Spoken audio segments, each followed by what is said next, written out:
সেনাবাহিনীকে এখনই ব্যারাকে ফিরে যেতে হবে, তাদের কাছে ক্ষমতা হস্তান্তর করতে হবে। আমরা যদি এই মুহূর্তে এখানে দাঁড়িয়ে শেখ মুজিবুর রহমানকে 10টা গালি দেই, দেশের কোনো উপকার হবে? আমরা যদি এই মুহূর্তে বলি যে আজকে এই 15ই আগস্ট বাংলাদেশের বাকশাল মুক্ত দিবস, কেউ বিশ্বাস করবে? করবে না। কারণ আমাদের একটা প্রজন্মকে দীর্ঘদিন ধরে পড়ানো হয়েছে, শেখানো হয়েছে শেখ মুজিবুর রহমান বঙ্গবন্ধু ছিলেন। ওনাকে বঙ্গবন্ধু ঘোষণা দেওয়া হয়েছে কবে? 69-এ এসে। তখন কি বাংলাদেশ ছিল? তখন তো পূর্ব পাকিস্তান ছিল। পূর্ব পাকিস্তানে বসে একজন লোক বঙ্গবন্ধু হয়ে গেল কি করে? আমরা এগুলোকে জানাতে চাই। কিসের মাধ্যমে জানাতে চাই? একজন দলিল দস্তাবেজ দিয়ে, যেগুলো এতদিন চেপে রাখা হয়েছিল। 7ই মার্চ শেখ মুজিবুর রহমান স্বাধীনতার ঘোষণা দিয়েছিলেন। যদি এখন বলি যে না, উনি তো ঘোষণা দেন নাই, কেউ বিশ্বাস করবে? কারণ আমাদেরকে ইতিহাসের ভিতরে ঢুকাই দেওয়া হয়েছে। তাহলে শেখ মুজিবুর রহমান চেয়েছিলেন কি?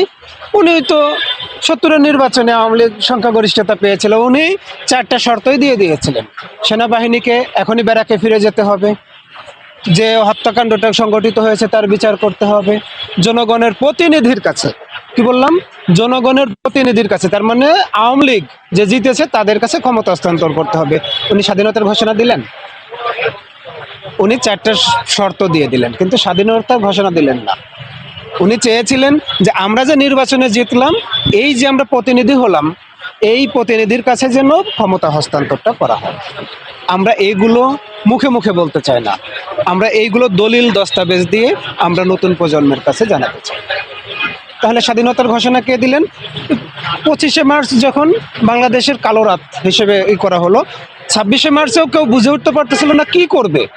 27শে মার্চ যে জিয়াউর রহমান নিজের পক্ষে স্বাধীনতার ঘোষণা দিলেন, এবং উনি যখন ঘোষণাটা দিয়ে দিলেন, তারপরে শেখ মুজিবুর রহমান টেলিগ্রামের মাধ্যমে একটা চিঠি পাঠালেন যে আমার পক্ষে তুমি স্বাধীনতার ঘোষণা করো।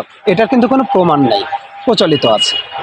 তার মানে স্বাধীনতার ঘোষণা 2বার করা হয়েছে, 2বারই শহীদ প্রেসিডেন্ট জিয়াউর রহমান করেছে। আমার কথাটা বুঝতে পেরেছেন?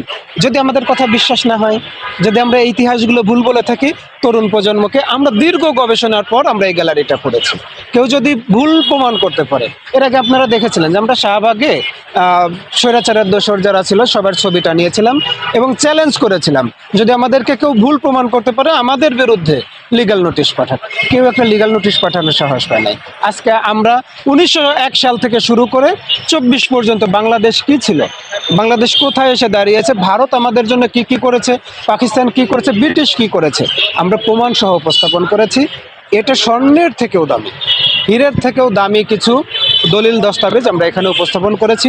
তরুণ প্রজন্মকে যেহেতু পড়ার টেবিলে ফিরিয়ে নেওয়া যায় একটু কষ্ট হচ্ছে, তাহলে তো তাদেরকে নতুন করে যোগ্যভাবে দাঁড় করাতে হবে। হাদি ভাই বলেছিল যে যোগ্যতার সাথে যদি এই প্রজন্মকে দাঁড় করানো না যায়, এরা আবার আন্দোলন করবে, আবার বিপ্লব করবে, আবারও এই বিপ্লব দেখা যাবে।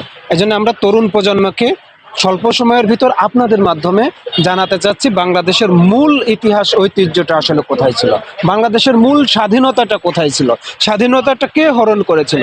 24-এর পরবর্তী সময় 2 বছরে যদি আমাদের 24-এর ইতিহাস 50% বিকৃত হয়ে যায়, তাহলে 71-এ এতগুলো মিডিয়া ছিল না, এত ইন্টারনেট ছিল না, তাহলে 71-এর যে ইতিহাস সেটার কি অবস্থা, তাহলে 47-এর কি অবস্থা। এই জন্য আমরা আপনাদের মাধ্যমে জানিয়ে দিতে চাই সারা বাংলাদেশকে, এই যে আমরা ইতিহাসটাকে আপনাদের সামনে তুলে ধরেছি, বিভিন্ন দলিল দস্তাবেজ দিয়ে তুলে ধরেছি, আপনারা এইগুলো সচিত্রভাবে যখন দেখবেন তখন আপনাদের মনে গেঁথে যাবে।